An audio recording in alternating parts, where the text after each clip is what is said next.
अरे पायल, क्या हुआ तुम्हें? अरे क्या बताऊं, 2-4 दिन हो गए, जलन हो रही है सीने में।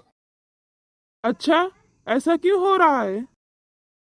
अरे पति जी, अब आपको क्या बताऊं, जब से आपकी बहन वो 15,000 का लहंगा लेके आई है ना, तब से मेरे सीने में जलन हो रही है, तन बदन में। पायल, जब देखो तब तुम मेरी माँ और बहन के पीछे पड़ी रहती हो। जी आप ये सब बातें छोड़ो, पहले मेरी बात सुनो।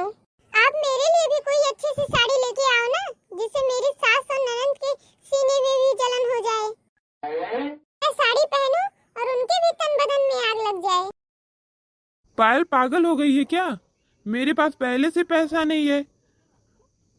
अब मेरे पास पैसा नहीं है खर्च करने के लिए। इसीलिए मैं तुमसे कभी कुछ नहीं कहती हूँ। पहले मैं भी अपने लिए एक सपना देखती थी, इसीलिए मैं तुमसे कभी कुछ नहीं कहती हूँ।